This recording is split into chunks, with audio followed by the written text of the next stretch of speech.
Not everything forgotten is dead. There are things that do not exist in books whose names are no longer etched on stone tablets and whose songs are no longer sung in ancient rituals, yet they still exist like a silent stream flowing beneath the world's surface. Beneath the vast sands of sunken civilizations buried within geological layers unnamed by history, there echoes a whisper that cannot be heard by the ears but only felt through the deepest frequencies of the soul. It is the reverberation of a memory that never vanished. The memory of a god who sought no throne, who desired no worship, but who wished only for one thing: that memory would remain alive. In an age when gods fought for dominion, when the stronger began to rewrite sacred laws and stamp seals onto fragmented truths, only one remained silent. Not out of fear, not out of defeat, but because he knew victory in the game of power is never true victory. Enki, god of water, of life, of wisdom, saw what others had forgotten, that power can be overthrown. Dynasties can fall, but memory cannot be erased if it is hidden the right way. If something within you trembles when you gaze upon ancient ruins, if you've ever felt that you knew something you were never taught, if you've ever heard a call with no sound, then perhaps you're not just watching a video.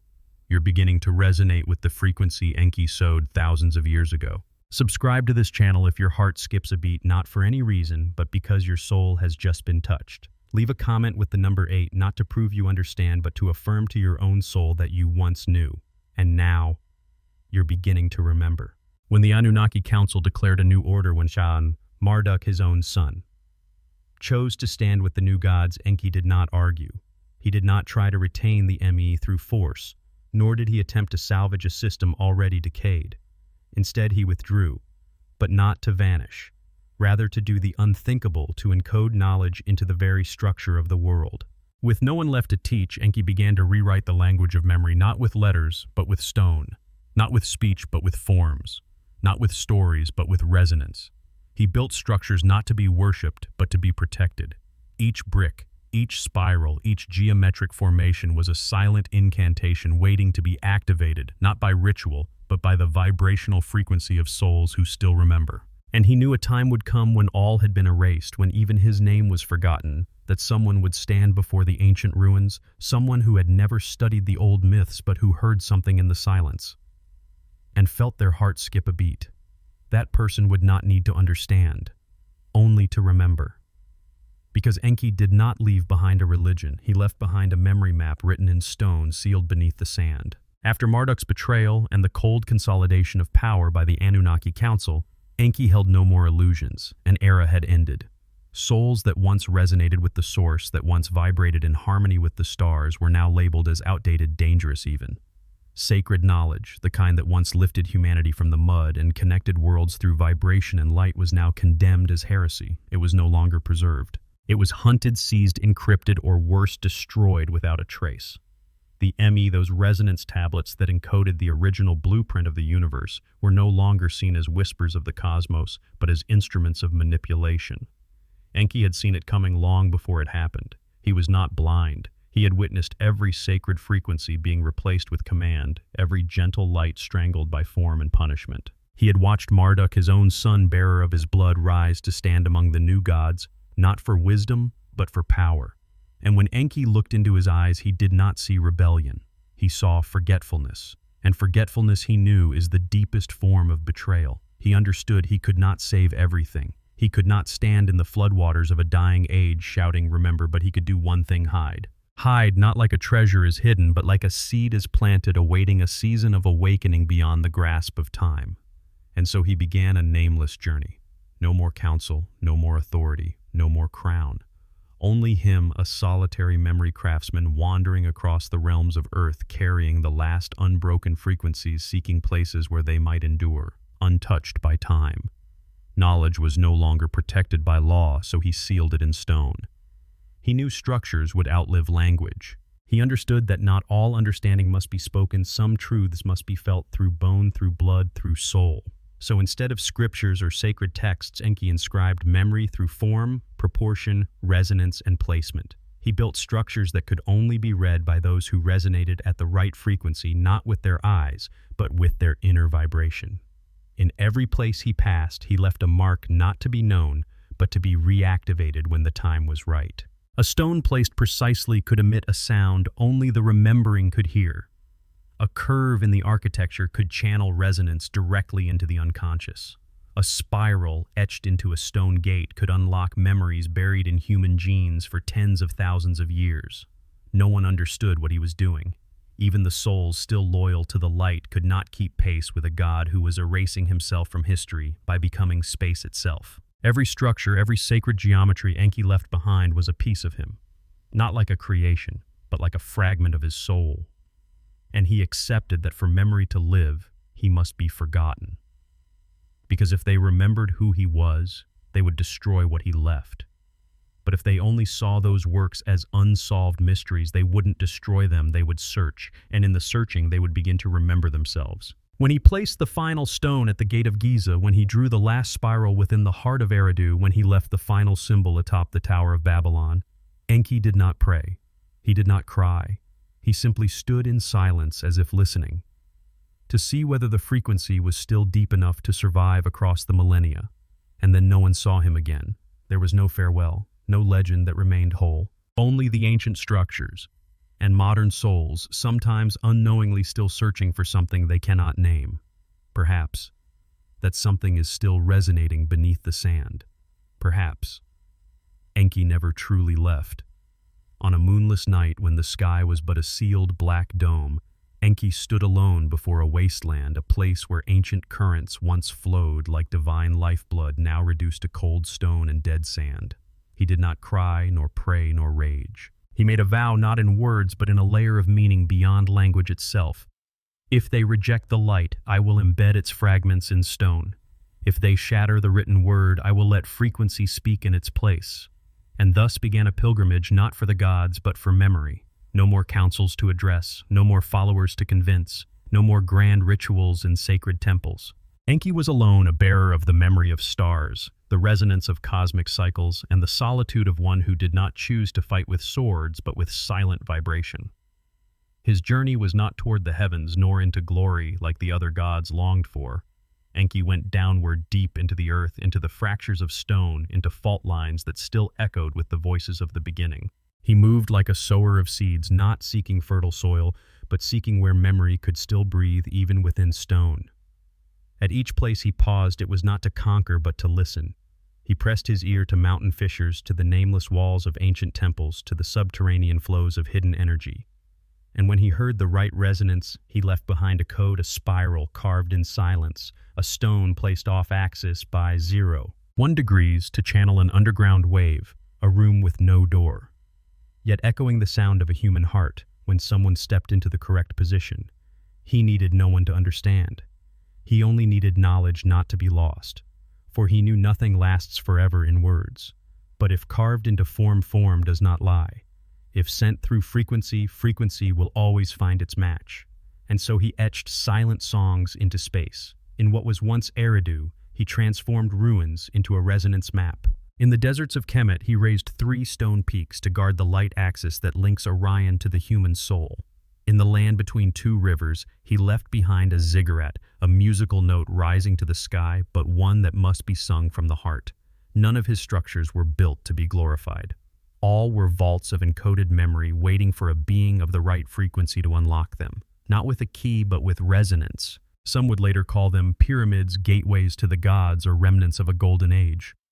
But they do not know Enki did not build for glory, he built for the future. For a time when human souls would be silent enough to once again hear the call with no sound. Because for him, teaching was no longer possible. But evoking through intuition, through architecture, through resonance was still a door left open. And in every stone, in every hollow dome, in every spiral hidden beneath a fading moonlight, was the wordless resolve of a god who was forgotten but never departed. Enki did not write history. He let memory sleep in the structure of the world like an ancient subterranean current waiting for time to strike the right rhythm, to rise again.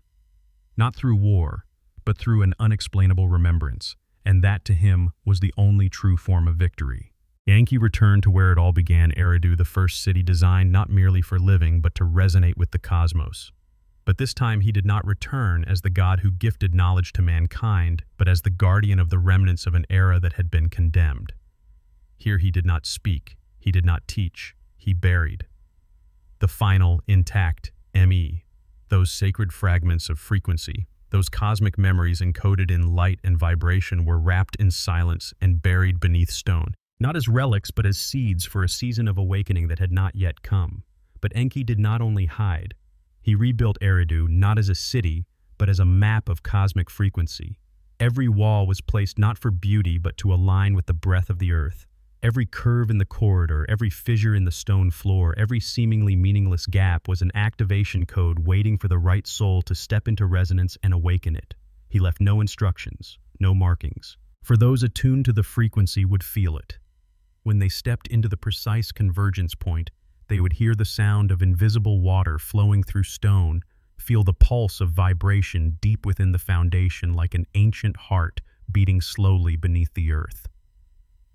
And those who stepped off course would see only rubble dust and silence.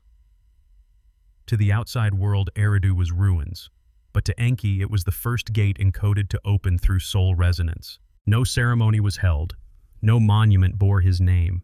He left the place like a vanished shadow, leaving behind a city blindfolded from the world. And he smiled not from satisfaction, but because he knew the most sacred things must be hidden so deeply that they can no longer be called by name.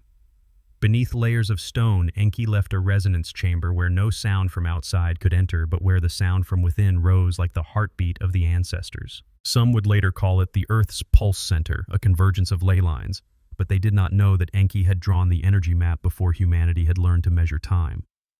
He knew someone would one day return, not a scholar, not an archaeologist, but a soul who remembers without knowing why.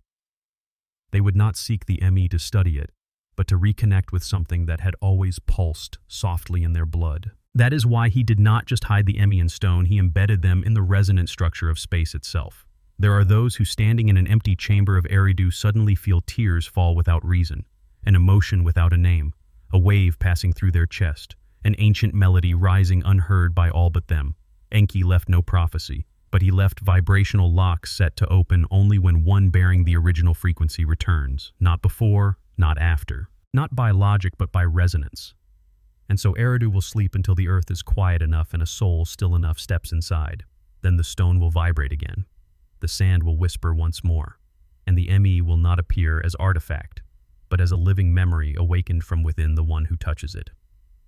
Enki never needed his name restored, for he knew those who find the right frequency will not need names. They will need only one thing to feel that a part of their soul still lives somewhere within the silent stone walls of Eridu.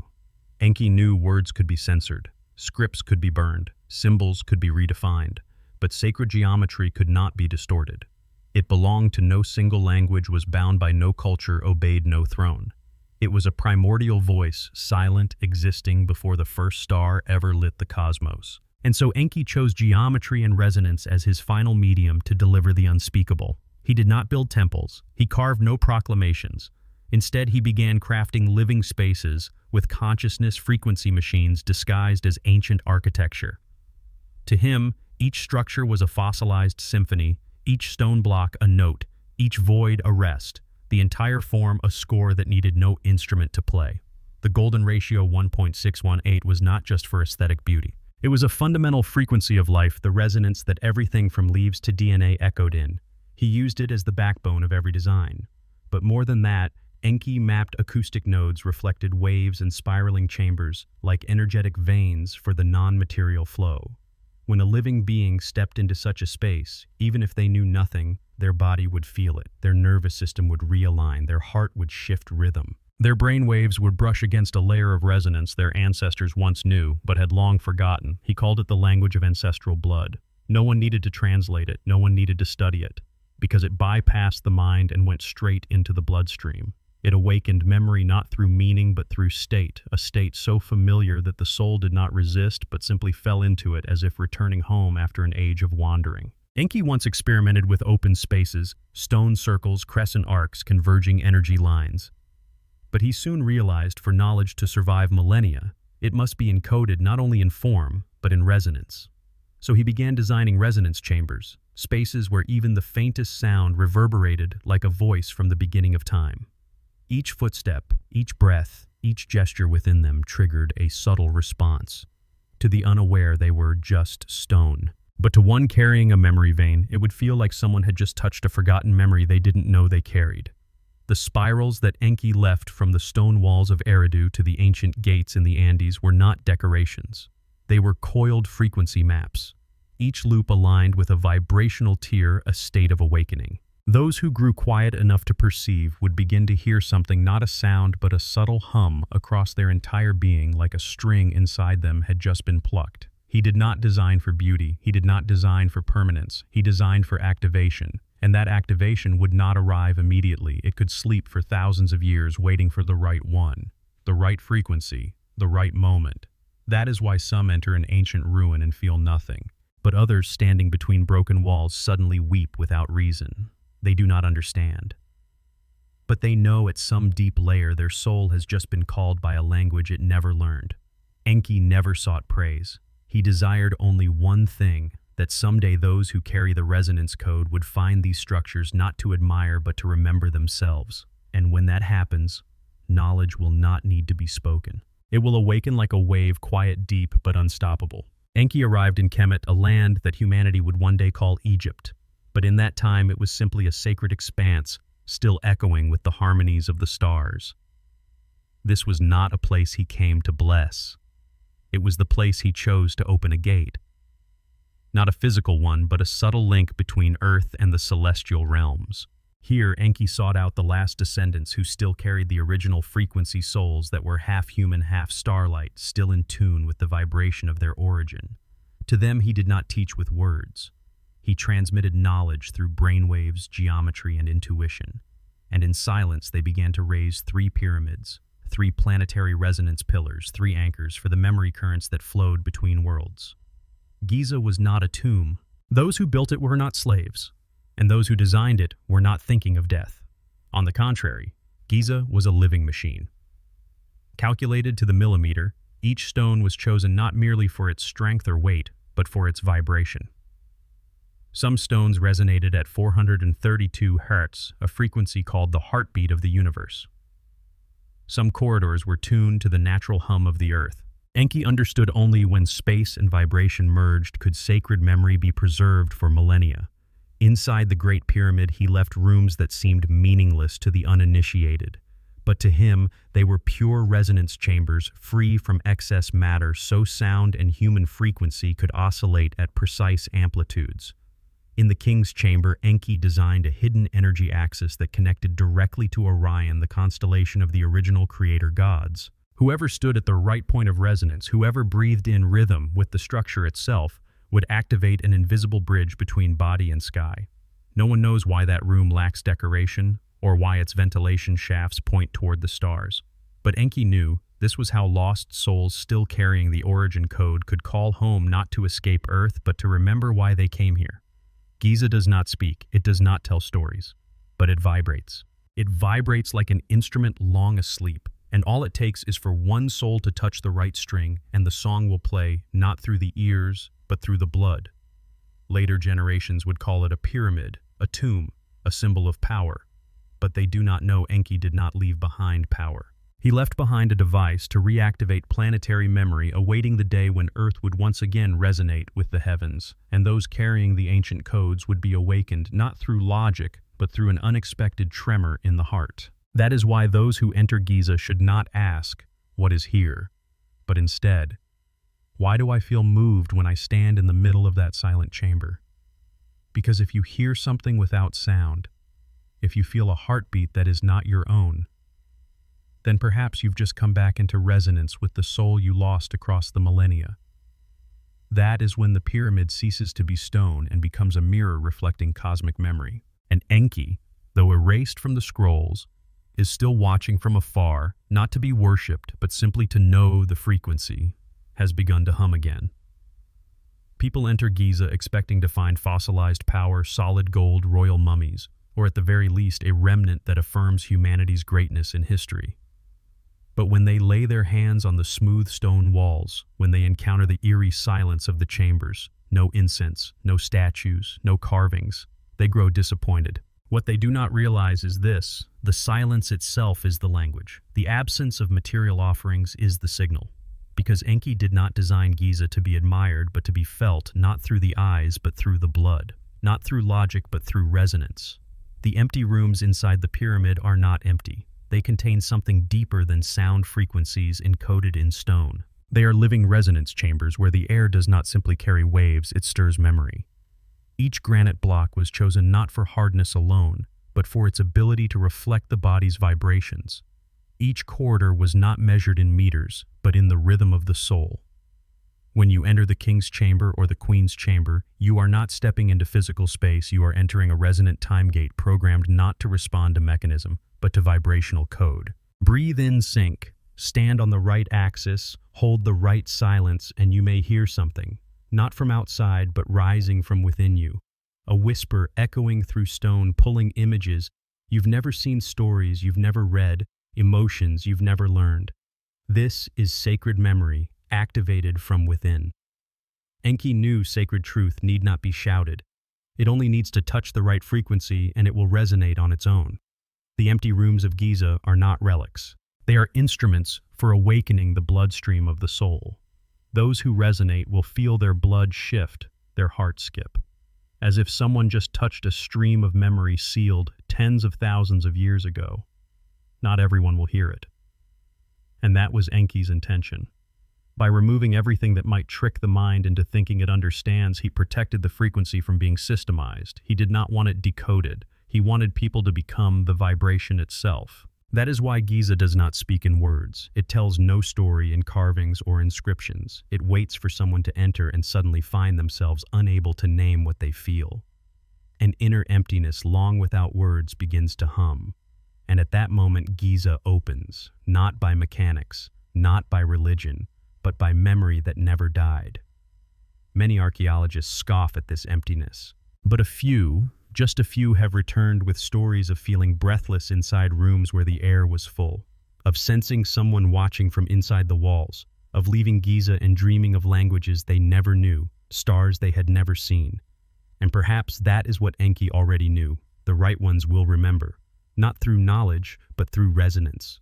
In the end, Giza is not a record of history, it is an activator of living memory.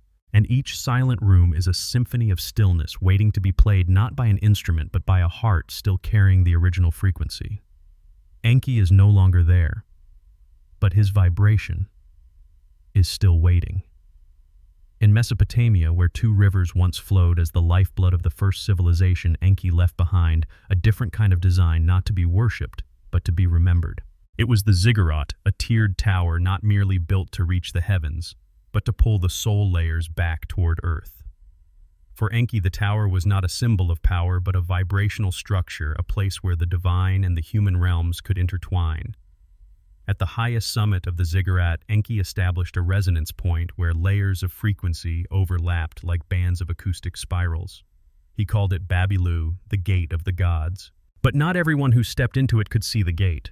To the unaware, it was nothing more than a massive stone block, heavy, silent, empty. But to those who carried the right frequency, the gate would open not through mechanics, but through the tremor of memory.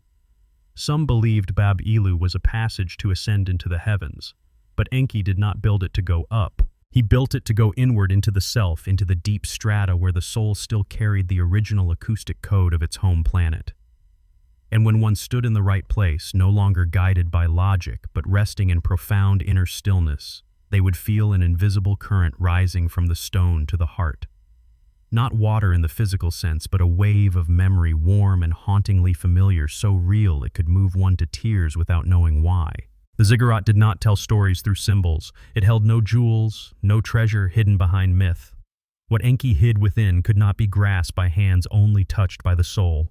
It was a message of spirit transmitted through resonance, written into the slope of its stairs, into the falling angle of afternoon light, into stone alignments placed to match the earth's breath. Each level of the ziggurat represented a frequency layer. The higher one climbed, the quieter the surroundings became, not because the air thinned, but because the energy began to filter itself. Those who were still burdened by attachments, by worldly intentions, would feel tired, breathless, dizzy. But those aligned would feel lighter. Not in body, but in soul weight, as if part of their being had slipped beyond time, returning to a vibration older than language itself. Enki never needed this to be understood. He only needed this, that one day someone would hear the sound of their own heartbeat echo between the wind-laced tears of the ziggurat, a rhythm not entirely of the flesh, a frequency not coming through the ears, but a feeling as if they had stood here long before they were born. And when that happens, Bab-Ilu opens, not by door, but by remembrance that transcends meaning. Later, kings built temples beside the ziggurat, believing proximity brought them closer to the heavens. But they did not know Enki had sealed that layer of frequency. Only those who bore the ancient code, who had once walked among the Orion nebulae, who still carried unspoken memory from the source, could reawaken the resonance Enki buried within. And so, to the world, the ziggurat is ruins. But to resonant souls, it is a sacred transmission chamber, where whispers are not spoken but vibrated. Enki did not build to be remembered, he built to activate. And when the right one comes, not to study, but because they've been called the ziggurat, will hum again like a colossal instrument, whose sound is not heard outwardly, but awakens from within. Enki did not journey alone. Though he walked in silence, hiding knowledge in stone and vanishing from the scrolls of history, he left behind the code keepers. Not soldiers, not priests, but souls designed to remember in humanity's place. They wore no crowns. They made no declarations. They simply existed like hidden currents of the cosmos, rooted within early civilizations, living as ordinary people, while carrying within them a frequency code that had never been switched on. Enki did not program them with language. Language is too easily distorted. He encoded them through intuition, empathy, and resonance. They did not preach morals. They did not explain the ME. They simply looked a gaze so deep that it made the other feel as though every veil had been lifted. They touched a touch that didn't convey information but triggered a sensation that one had once known something, once been someone, but could not name it. In sleep, they dreamed of symbols they'd never learned, spirals, spheres, gates of light. They heard melodies that repeated like lullabies from a world no one speaks of. And though they could not explain it, they held on to these dreams as sacred signals in a world drowned in noise. Some lived hidden lives as artists, scribes, or healers. Some reincarnated as children who saw what adults dismissed as delusion. Others were branded strange, pushed to the margins because they heard things no one else heard, knew things no one had taught. But Enki knew they did not need to be understood. They only needed to continue living until the time came. When the right one steps into a code keeper's energy field, nothing happens on the outside. But within a resonance layer begins to awaken. Not a conversation, but an activation. No explanation required. Just a silence deep enough, and the soul of the other will begin to tremble in recognition. Enki once said, "What I hid in stone, they will find with their eyes. But what I hid in blood, only the code keepers will perceive." No one can identify a code keeper by clothing or signs. They wear no insignia, they perform no rituals, but they arrive at the right time in the right space with the right inner state. They are mirrors of resonance. If you meet them before you are ready, you will see only a stranger. But if you've begun to remember something deeper than thought, you will feel as if you've just reunited with a fragment of your soul in their eyes. And when resonance happens, there is no flash of light, no miracle. Only a stillness so profound that you finally hear something inside you, something that has been whispering for a very long time, but you were never quiet enough to listen. That is the moment the code keeper fulfills their role, not with words, not with action, but with presence. A presence tuned to the precise frequency like a second string vibrating when the first is struck. Enki left behind no sect, but he left behind people. And when these people meet, even if they do not know each other's names, they will recognize one thing. We once walked the same corridor of light.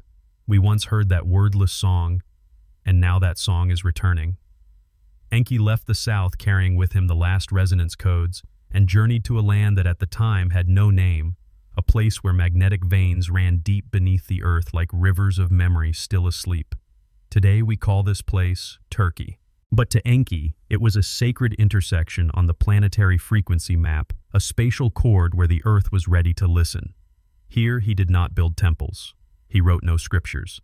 He composed a song not with sound, but with stone, Göbekli Tepe. The modern name is only a shell for a structure that does not belong to time.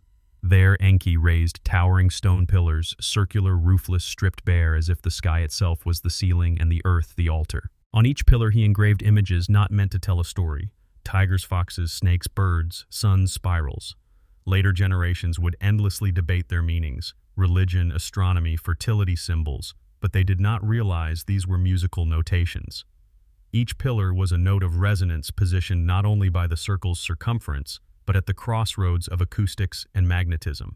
When you step inside the circle, you don't hear music through your ears. Your blood begins to hum. A primal rhythm awakens, wordless, tuneless, yet eerily familiar. Enki called it non-sonic communication. Each creature carved into the stone did not represent a concept, but a layer of life. When humans resonate correctly, they no longer stand in the present. They return to a primordial soul state where all life still remembered where it came from. In that state, knowledge does not need to be taught. It is already encoded in the blood. Enki did not teach. He awakened. And the strange thing is, it was humanity itself who buried Göbekli Tepe carefully, methodically, as if performing a ritual, not to destroy, but to preserve. As if on some level deeper than language, they understood this place was not meant for their time. It was a message to the future, a seed waiting for the soul to mature enough to unearth its own memory. No inscription remains to explain why Göbekli Tepe was entombed. But the layers of soil bear no scars of war or violence. Everything was covered by hand, like the final pause of a sacred composition. A silent rest lasting 12,000 years, awaiting someone who knew how to read rhythm to strike the chord again. And just as Enki had foreseen, it has returned. Not discovered by treasure seekers, but by souls drawn to it by an unexplained pull. Some unearthed it out of curiosity, but others standing among the stones wept, not for the architecture, but because their heart had just remembered a song without melody, a song that once echoed through the blood of their ancestors. Göbekli Tepe is not the oldest temple. It is the first song ever written in stone, and like all sacred songs, it was never meant to be performed. It was meant to be felt. Enki never asked for anything to be built upon it. He only needed someone to enter still enough, deep enough, true enough. And when they do, they will realize they are not listening to an ancient song. They are the song resonating from within. Enki went farther still. Across deserts beyond oceans, he journeyed toward a land where mountains kissed the sky and layers of space seemed to weave into each other, the ancient West. In the place now called the Andes, Enki chose a dimensional intersection where space no longer followed linear rules and time began to breathe out of sync. Here he did not build towers. He carved no inscriptions. Instead, he cut stone not to construct but to open. Aramumuru, the modern name, is only a shell, a cover for a structure not aligned with conventional architecture. A stone gate, tall, flat, frameless, hingeless, as if someone had sliced through the mountain with a technology not yet known to humankind. But Enki used no tool. He used frequency. Each slab of stone was joined with such precision that no blade could slip through, no hammer mark could be found, no gap existed. These were not simply constructions. They were the physical crystallizations of a frequency code. Each surface, each contour was how Enki encoded soul into stone. There is no door to open, no mechanism to turn, but the gate responds to consciousness. When one arrives with the right heartbeat, the right breath, rhythm, the correct attunement to the earth's vibration, at this spot they do not pass through stone. The stone simply ceases to resist. No one knows how it happens. There is no flash of light, no material change, only a moment when the soul slips out of time. Enki called it the threshold of timelessness, a point where past, present, and future do not stand in line, but blend into one resonance. And when someone stands before Aramumuru, they are not meant to ask, "Where am I?" but rather, "Who am I in this memory stream?" Those who came after misunderstood. They attached all manner of legends to Aramumuru, from Viracocha's hallway to an alien portal, but no one could say for sure. Because no technology explains how those massive stones align like the reflex of two resonant souls. No modern tool can measure the resonance Enki encoded because it doesn't emanate from the surface. It pulses from within reality itself. Some say that standing near the gate they hear murmuring echoes with no source. Others feel their bodies become weightless as if gravity had been suspended. Some, after placing their hands upon the stone, return home with dreams of places they've never been, memories not belonging to this life. Such stories are dismissed as fantasy, but Enki knew this would happen. Only those who touch the right layer of soul can cross the timeless threshold without losing their essence. Because Aramumuru was never meant to take you elsewhere.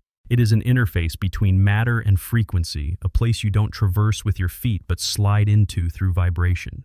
And to do that, you cannot bring ambition, identity, or belief. You can carry only one thing, the deepest purity within your soul. Enki left this gate not to be discovered, but to be reunited with. No one holds the key. But when you resonate enough, you are the key. That is why no legend can say for certain where Aramu Muru leads. Because each soul, when stepping through, enters a different layer, not by coordinates, but by the memory that is ready to be awakened. And like all things Enki left behind, Aramu Muru does not shine. But it resonates. And those quiet enough to listen will find that the stone is singing not a song for the ears, but for the soul that once flew through gates not of this world. Enki did not hide only on land. He understood that stone can be shattered, temples can fall, mountains can be worn down. But water remembers everything, not as a storage vault, but as a breathing layer of memory. Water does not record through form. It dissolves frequency, blending memory into its depths, making it impossible to sever, only to feel.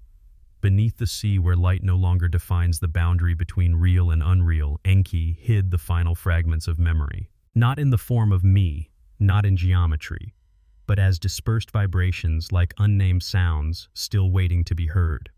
There among coral reefs, yet unborn beneath fractured stone terraces, each sealed resonance was hidden, not to be discovered but to be remembered through the most primal state of the soul, intuition. Places once called Lemuria, Atlantis, or unnamed sunken cities were once intersections of consciousness and frequency. Enki did not build them as monuments, but as floating resonance stations on the waters of awakening. When planetary cycles began to drift out of phase, when the will of other gods turned memory into sin, Enki submerged these cities not to flee, but to protect what could no longer remain above ground. These cities cannot be found on maps, but they appear in dreams, especially in the dreams of children's souls newly returned to the material world, unclouded by logic or systems. They speak of underwater palaces of soft light glowing beneath the waves of voiceless calls echoing in their ears while swimming in a lake. Adults call it imagination. But Enki knows these are feedback signals from unsevered depths. Whoever has gazed into deep water without fear, whoever has been entranced by a shimmering light with no clear source, whoever has felt that the ocean floor is speaking not in words but in frequency may in fact be hearing the echo of Enki. In places across the world, deep-sea divers have told stories of feeling watched or of hearing songs from below the abyss. No recorder has captured those tones. No tracker has pinpointed those sights. Yet the experience remains profound, silent, haunting, like a piece of memory with no beginning.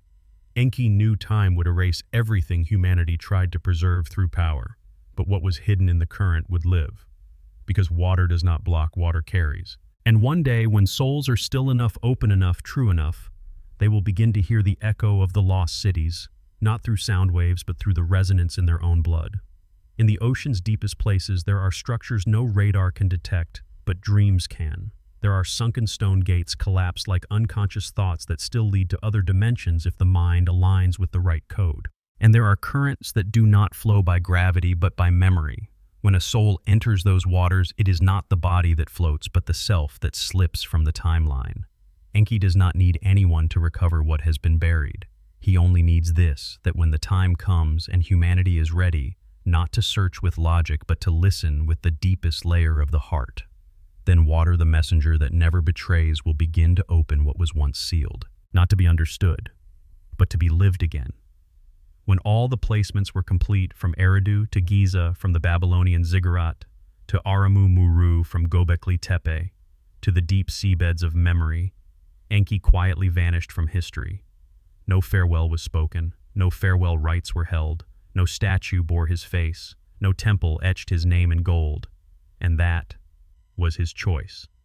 Because Enki understood what few dared to accept, anything carved into stone can be chiseled away.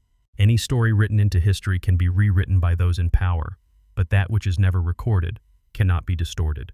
That which lives in blood, in veins, in the mysterious layer of memory that needs no language is what truly endures. Enki never needed to be worshipped. A god does not require a throne.